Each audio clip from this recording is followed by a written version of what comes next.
여러분 안녕하십니까. CCNL 매거진 굿데이 첫 소식입니다.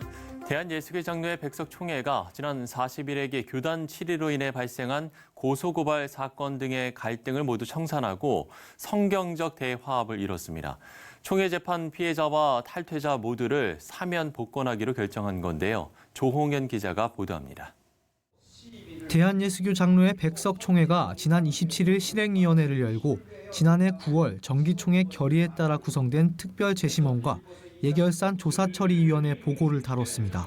지난 24일 특별재심원 보고에서 재심원들은 지난해 이주은 전 총회장을 비롯한 제명과 면직 등 교단 징계와 관련해 모든 고소고발 당사자들의 총대권 정지동을 요구했었습니다.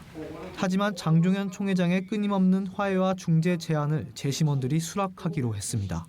장종현 총회장은 지난 회기 총회가 겪은 어려움을 생각하면 중징계를 해야 하지만 징계보다 중요한 것이 총회의 화합과 발전이기에 당사자들의 회개와 반성을 우선하기로 했다고 밝혔습니다.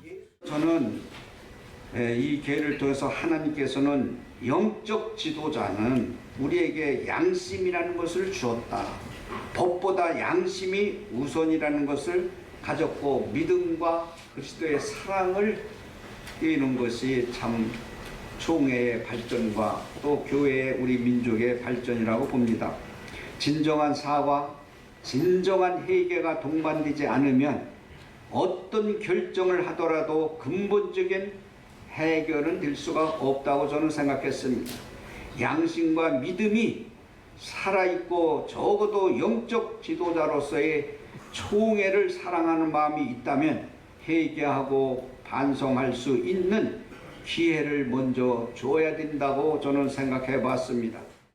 실행위원회에 앞서 지난 25일 이주은 전 총회장은 총회의 모든 사건에 대해 도의적인 책임을 통감한다면서 2년간 자숙하고 기도하는 기간으로 정하고 모든 공직을 내려놓겠다는 입장을 총회로 보내왔습니다. 또 사태의 중심에 있었던 서울 강북로의 진동훈 목사는 이날 실행위원들 앞에 직접 나서 교단 창립 이래 가장 어려운 상황을 맞이하게 됐고 그 가운데 제가 서 있어서 많은 분들의 마음을 아프게 한 것 같다고 밝혔습니다. 진 목사는 이유를 불문하고 지난해 모든 일에 대해 먼저 사과하겠다고 머리를 숙여 인사했습니다.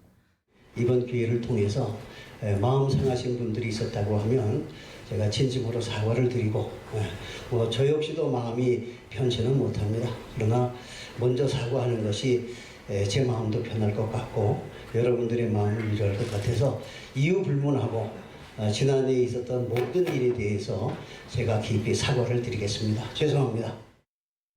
예장 백석 실행위원회는 결국 개혁주의 생명신학이 추구하는 회개 용서 운동을 실천하자는 취지로 극적인 화해와 대통합을 이뤄냈습니다. 장종현 총회장은 지난 회기에 재판에 연루되고 제명됐던 사람들에 대해 오늘로 모두 사면 복권이 됨을 선포한다면서 의사봉을 두드렸습니다. 특별 재심 대상자들 모두 명예를 회복한 것이고 41회기 갈등으로 인해 교단을 떠난 탈퇴자들도 복귀를 원할 경우 조건 없이 받아주기로 결정했습니다.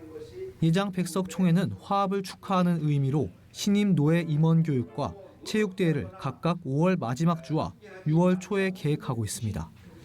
한편 예장 백석 총회는 코로나19로 인해 어려움을 겪고 있는 교회들을 위해 시작한 미자립교회 임대료 지원 운동을 105개 노회에서 4개 노회씩 추천받아 총 500교회의 임대료를 지원하기로 결정했습니다. CCNL 뉴스 조홍현입니다.